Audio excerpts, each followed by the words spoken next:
E aí, engenheiros engenhosos, professor Will aqui agora com a resolução da atividade sub de Física 2. Só lembrando, se você tiver interesse no atendimento para o mapa sub de Física, é só chamar lá no Instagram, will.i.math, beleza? Em relação a essas atividades, vou tentar fazer todas elas nesse vídeo aqui. Algumas não vão estar presentes, mas elas estarão presentes nos demais vídeos desta playlist, que se você está assistindo esse vídeo, provavelmente ele está dentro de uma playlist, tá bom? Vamos lá então para a primeira questão que eu tenho aqui para trabalhar. A primeira questão é essa daqui, assim que eu Adobe liberar. Vamos lá. O fenômeno da corrente elétrica apresenta vários efeitos que podem ser observados, estudados e aplicados nas mais diversas formas em nosso cotidiano. Considerando o caso do uso da corrente elétrica em uma cafeteira doméstica, assinale a alternativa que apresenta o efeito da corrente elétrica principal no funcionamento deste equipamento. Aí ele dá aqui umas alternativas: efeito Joule, efeito químico, luminoso, fisiológico, magnético. Aí vocês podem ficar assim, ó, químico nem é pau, né? Luminoso também não. Fisiológico, poxa, ele não é uma pessoa. Você vai ficar com efeito magnético e efeito Joule. Galera, quando a gente fala de aquecer, usar a eletricidade para aquecer alguma coisa, é você utilizar a corrente que está passando por um determinado filamento, ó, a corrente que está passando por aqui, né? A corrente está passando por aqui. E esse filamento ele não é perfeito, então ele oferece uma resistência, que a gente mede em ohms. Essa resistência ela vai causar um aquecimento. Então, o nome desse efeito que causa o aquecimento é efeito Joule, beleza? Não é efeito magnético, apesar de também existir um efeito magnético, mas não é esse o nome do efeito que faz com que a corrente elétrica aqueça um filamento, né? É o chuveiro, é o rabo quente, né? Para região, a gente chama de resistência aqui na minha região, mas tem regiões que chamam de rabo quente, aquele que usa para aquecer a água, para fazer um chimarrão, para fazer seja lá o que for que vocês façam na região que ocupe água quente, tá bom? Vamos lá, então essa é a resposta da primeira questão, efeito Joule. A segunda questão diz assim: a lei de Ohm traz um conceito de condutores ômicos que apresentam resistência constante mesmo para diferentes valores de tensão U. Desta forma, é possível criar a relação de a tensão 1 sobre a corrente 1 é igual a tensão 2 sobre a corrente 2, que é igual a uma resistência, que é igual a uma constante. Considere os seguintes dados de entrada. A tensão 1 é 127 volts, a corrente 2 é 2 ampere, a corrente 1 é 0,5 ampere. Então, utilizando as relações para condutores ômicos, calcule o valor de U2. Galera, basicamente vocês vão substituir aqui, ó. Colocar 127 aqui, 0,5 aqui, o 2 aqui e achar o U2. Como assim, professor? Ó, o 2, 1 e 1 e 2. Lembrando que tanto faz a ordem, tá? Agora vocês vão substituir. O 2 eu não sei, mas a corrente I2 é 2. O 1, a tensão 1 é 127. A corrente 1 é 0,5. Vamos multiplicar cruzado e vai ficar 0,5 o 2 igual a 127 vezes o 2. O 2 é igual a 127 vezes 2 sobre 0,5. Se vocês baterem assim na calculadora, deixa eu pegar ela aqui para vocês. Ó, 127, faltou 7 aqui. 127 vezes o 2 sobre 0,5. Deu 508, ó, 5,08 vezes 10 ao quadrado, né? Que é a mesma coisa que 508. 508 volts. 508 volts. Aí a gente volta lá nas nossas alternativas, a gente vê aqui 508. Opa, vamos marcar essa, né? Você erra, né? Porque aqui tá como milivolt. Aí você erra uma casinha decimal e vai dar 5,8, já errou. Daí aqui você, não sei por que alguém marcaria isso. Aqui você vai ficar no meio do caminho, não vai dividir por 0,5. E chega na última alternativa, você vê o próprio 508 volts. Beleza? Então, essa aqui vai ser a resposta dessa questão. A próxima questão diz assim: considere 4 resistores associados em paralelo com uma tensão de 127 entre os terminais da associação. As resistências são respectivamente R1 10,1, R2 11,2, R3 12,3 e R4 9,8. A tensão em cada ele pede, né? A tensão em cada um dos resistores e a potência total dissipada. Vamos lá. Vamos armar esse circuito para a gente entender o que caramba está acontecendo? Vamos lá, vamos fazer ele de amarelinho. Vamos lá, vamos começar aqui com a tensão, a nossa fonte, né? 127 volts. E daí desce uma resistência aqui, que a gente vai chamar de R1. Desce outra resistência aqui, que a gente vai chamar de R2. Outra resistência aqui, que a gente vai chamar de R3. Opa! E mais uma resistência aqui, que a gente vai chamar de R4.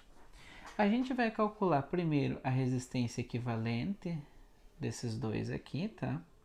Depois que a gente calcular a resistência equivalente desses dois, a gente vai ficar com um circuito um pouquinho menor, que não vai ter esse último trecho. Vai estar essa resistência aqui sendo o valor da resistência equivalente entre esses dois, tá bom? Depois que a gente fizer isso, a gente vai fazer uma resistência equivalente entre a resistência equivalente encontrada e essa R2 aqui. A gente vai encontrar mais uma resistência equivalente e vai eliminar esse trecho aqui, sendo isso daqui daí uma resistência equivalente 2. Tendo esse valor da resistência equivalente 2 aqui, a gente vai calcular mais uma resistência equivalente agora com o R1. E no final, a gente vai ter apenas uma resistência equivalente para o circuito todo, deixando ele desta forma aqui. A partir disso, a gente vai conseguir encontrar a corrente, e encontrando a corrente, a gente encontra a potência dissipada, tá bom? Então vamos lá. Primeiro de tudo, a gente vai calcular a resistência equivalente aqui. Aqui, para a gente fazer esse cálculo, a gente vai fazer direto na calculadora, a gente precisa daqui, resistência equivalente é igual a, vamos chamar aqui de R1 vezes o R2 sobre o R1 mais o R2, tá bom? Aí a gente vai bater isso daqui. Nessa resistência a gente tem o valor de 9,8, vocês podem ver aí no materialzinho de vocês. E nessa daqui tem o valor de 12,3. Então a gente vai lá na nossa calculadora e vai fazer 9,88 vezes 12,3 mais 9,88. Aliás, mais não, né? Sobre 9,88 mais 12,3. Aí deu esse valorzinho aqui, 5,47, não, 5,48. Aí a gente vai anotar esse valor aqui, ó. A resistência equivalente aqui vai ser 5,48, beleza? E a gente vai fazer o mesmo procedimento, só que agora a gente vai pegar o valor dessa daqui, que é 11,2. Então a gente vai bater aqui na nossa calculadora. 5,48 vezes 11,2 sobre 5,48 mais 11,2. E daí deu 3,6796, então 3,68 aproximadamente. Então essa daqui, a resistência equivalente é 3,68, aproximado, né? Lembrando que isso aqui é em ohms. Agora a gente vai fazer a resistência equivalente do 3,68 com essa aqui que vale 10,1. Novamente, vamos pegar a calculadora. 10,1 vezes 3,68, 10,1 mais 3,68. E o resultado deu 2,69. Vamos deixar como 2,697 para ficar um pouquinho mais correto. 2,697 ohms. Agora a gente tem a nossa resistência equivalente final, que é 2,697, beleza? Agora, vamos pegar aqui, ó, essa equaçãozinha aqui da lei de Ohm, né? U é igual a R vezes I. U é 127. R é 2,697 vezes o I. Isso aqui é um I, não é um. Agora a gente vai achar a corrente. A corrente vai ser igual então a 127 divididos por 2,697, que vai ser igual a, vamos pegar aqui, 127 divididos por 2,697, que deu 4,71. 4? Não, 47,089. Então a corrente é 47,089 ampere, né? Beleza? Essa é a nossa corrente. Agora eu quero saber a minha potência dissipada. A potência dissipada vai ser a minha corrente vezes a minha tensão. Então vai ser esse valor aqui vezes 127. Aqui é só bater aqui na calculadora vezes, opa, vamos colocar aqui na frente, vezes 127 e deu 598, não, 598, é 5.980,35. Vamos lá. Então a potência dissipada é igual a 5.980,35 aproximadamente, né? Watts. Essa é a nossa potência dissipada. Aí a gente volta aqui e a gente vê que a primeira aqui diz que todos estão com 127, 127, 127. E esse aqui diz que não. Esse aqui diz que as correntes estão diferentes. Esse aqui também. Mas o único que dá a nossa potência dissipada encontrada é esse. A gente poderia já eliminar essas últimas aqui, porque é o seguinte, quando a gente trata de um circuito com resistores em paralelo, você vai sempre considerar como a tensão igual para todos, ok? A tensão para todos os resistores que estão em paralelo vão ser sempre a mesma, tá bom? Então, você ficaria somente com as três primeiras alternativas aqui e ia trabalhar em cima somente da potência. E a potência dissipada encontrada deu aproximadamente 5.980, né? Mais ou menos. O nosso deu 0,35, aqui deu 81, mas isso daí é questão de alguma aproximação. Se a gente fosse fazer, por exemplo, no Excel, talvez isso daqui que pegasse mais casas decimais chegasse num resultado mais parecido com isso daqui. Então, a alternativa 3 é a nossa resposta. Agora a gente vai para a próxima. Essa daqui eu quero mostrar diferente para vocês. Eu gosto de calcular isso daqui, mas eu gosto de calcular isso daqui com um simulador. Eu acho muito legal. Acho que se você tem uma ferramenta em mãos, use. Use porque ela é muito bacana. A gente vai basicamente desenhar aquele circuito aqui. Vamos colocar aqui nossa tensãozinha aqui. A nossa fonte de tensão aqui. Aí, que mais que ele tem? Ele tem uma resistência logo em cima aqui. Vamos colocar esse resistorzinho aqui, bem bonitinho. O link desse simulador eu já postei aqui no meu canal, né, do FET Colorado. É muito bom esse material aqui. E eu vou deixar também na descrição desse vídeo aqui. Eu vou colocar outra tensãozinha aqui. Lembrando que ela vai estar para cá, né, o lado positivo. Beleza. Daí tem mais o que? Mais duas resistências. Uma aqui em cima e outra aqui embaixo, beleza? O que nós vamos fazer agora? A gente vai ligar os pontos, igual a gente fazia na nossa infância.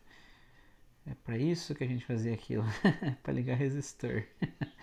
Vamos lá. Agora vamos ligar aqui, vamos ligar aqui. Deixa eu conectar, beleza. Top, top, top. Vamos lá. Agora, o que eu vou fazer de diferente? Puxar isso aqui um pouquinho mais para cima. Eu vou fazer um tequinho aqui para baixo. Eu vou colocar o amperímetro ele em linha com o circuito para o quê? Para eu poder medir a corrente. Vamos fazer isso daqui, lembrando que não é amperagem, é corrente, não é voltagem, é tensão, tá bom? Vamos aqui e beleza. Ah, professor, não deu nada de corrente, mas é claro, eu não acertei os valores de tensão aqui. Essa daqui vale 42 volts. 42. Aí, 42 volts. Aquela de cima vale 12. Esse resistor aqui, ele mede 3,5.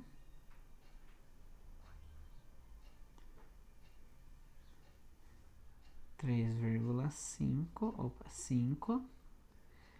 Esse resistorzinho aqui, ele mede 2,5. 2,5 ohms. E esse aqui eu vou variar. Eu vou variar na letra A, 5,2 ohms, que é o que eu tenho mostrando aqui. E depois a segunda com 2,6. Então, primeiro vamos deixar com 5,2. Opa, 5,2. O que está faltando? Está faltando medir a tensão nessa parada aqui também. Que eu preciso da tensão para calcular a potência dissipada. Então vamos lá. A minha corrente para aquele primeiro caso com 5,2 ampere, a corrente é 2,68 aproximadamente, né? E a minha tensão é 13,98. Então a gente vai aqui, né? Vamos lá, a tensão deu 2,68, que é aproximadamente igual a 2,7. Então essa aqui já era, e agora a gente tem 3. Vamos lá, que é a alternativa 1, não, aliás, a alternativa 2, a alternativa 3 e a alternativa 5, são essas as minhas opções. Agora a gente vai vir aqui e vai encontrar a potência. A potência, então, ela é a tensão vezes a corrente. A nossa potência 1, né? Ela vai ser igual a 13,98 vezes 2, 13, né? Mas que ficou 1,98. 13,98 vezes 2,68. E a gente vai bater isso na nossa calculadora. Assim que ela quiser abrir. Vamos aqui, ó. 2,68 vezes 13,98 e deu 37,47.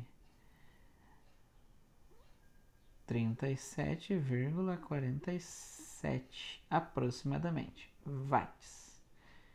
Beleza? Então a gente vai olhar lá nossas opções e a gente vai ver que a primeira aqui, ó, opa, já deu 37,47, que deu 37,3, tá perto, né?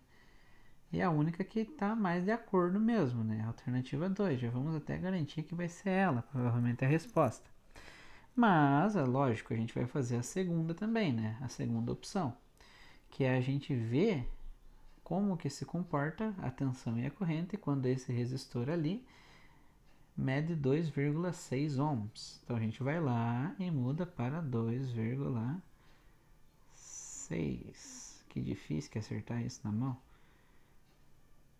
2,6. E aí a nossa tensão vai para 9,6, 9,07 e a nossa corrente 3,49. Então vamos bater isso na nossa calculadora direto. 9,07 vezes 3,49. 3,49 deu 31,65. Então, a nossa potência 2 é igual a 31, opa, 31,65 aproximadamente. E a corrente que a gente tem lá, corrente, tensão, né? Vamos ver aqui, ó, I2 e U2. A nossa corrente deu 3,49 ampere e a tensão deu 9,07 volts. A gente vai lá e olha agora nas nossas opçõezinhas lá e de fato, né? 3,5 é 3,49, então beleza, tá bem aproximado. E 3,7 no nosso caso aqui, se a gente aproximar mais um pouquinho, sim, dá para dizer que é 3,31,7, né? A nossa potência dissipada no 2. Então, o correto aqui é a alternativa 2, beleza?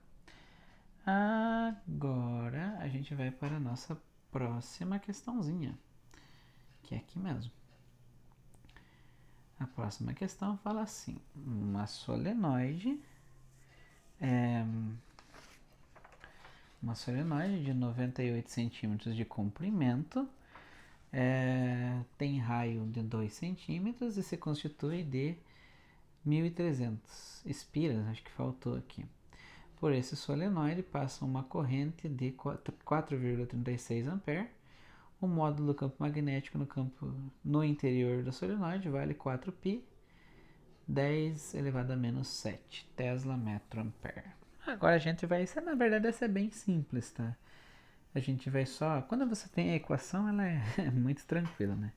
Você vai usar o campo ali, né? Vai ser 4π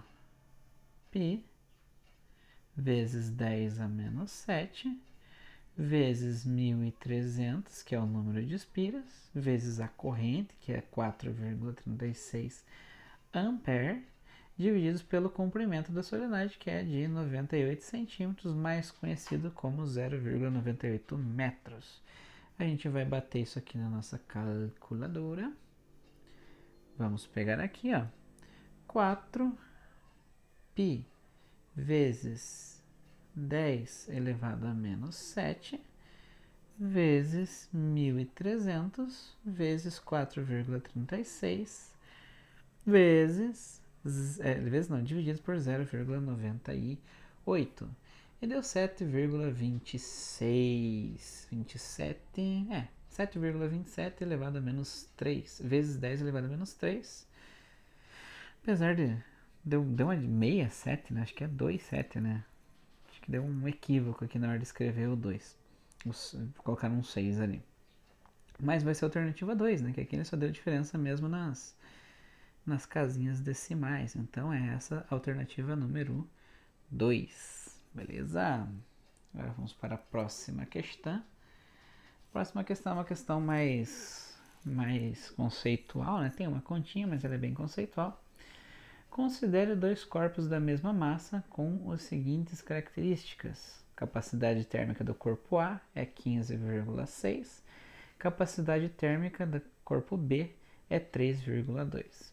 Para que o corpo A sofra a mesma variação de temperatura do corpo B, o que pode ser dito sobre as quantidades de calor trocadas? Primeiro, que esse daqui vai precisar de mais calor, né? E esse aqui de menos calor para mudar o grau, a temperatura em 1 grau, né? Então a gente já pode descartar as que falarem que, por exemplo, para que A sofra a mesma variação do corpo B, deverá receber uma quantia de calor igual. Não, né? Ele precisa receber mais. Aqui, para que sofra a mesma variação de temperatura, o corpo A deverá receber uma quantidade de calor 5 vezes maior que a do corpo B. Será? Vamos segurar essa alternativa aí. Para que sofra a mesma variação de temperatura, o corpo A deverá receber uma quantidade de calor 5 vezes menor. Não, né? Para que sofra a mesma variação de temperatura, o corpo A deverá receber uma quantidade de calor 2,5 vezes menor. Menor também não, né? E a alternativa 5 fala a mesma coisa que a alternativa 4, só que aqui ele fala que é maior. Então a gente vai ficar entre a alternativa 2 e a alternativa 4. Mas como que a gente faz para saber se é 2,5 ou é 5 vezes maior? A gente vai dividir o 15,6 pelo 3,2. Fazendo isso na calculadora aqui, ó. É 15,6 divididos por 3,12 e deu exatamente 5. Então a alternativa correta aqui é a alternativa 2. 5 vezes maior. Beleza? Agora a gente pode ir para... Não, essa é a última questão. Olha só como foi rapidinho, pessoal. Bom, o restante das questões dessa atividade sub estão aí na playlist, tá? Eu deixei ela junto com esse vídeo aqui que vocês estão assistindo. Se vocês tiverem interesse no atendimento, vocês já sabem, né? É só chamar lá no Instagram, @will.i.math. Garanto para vocês que vale a pena. Eu também estou trabalhando, caso não saibam, com as matérias de Química Geral, Química Experimental e Geometria Analítica e Álgebra Linear. Beleza? Bom, galera, eu vou ficando por aqui. Um abraço para vocês, fiquem com Deus e até a próxima. Falou!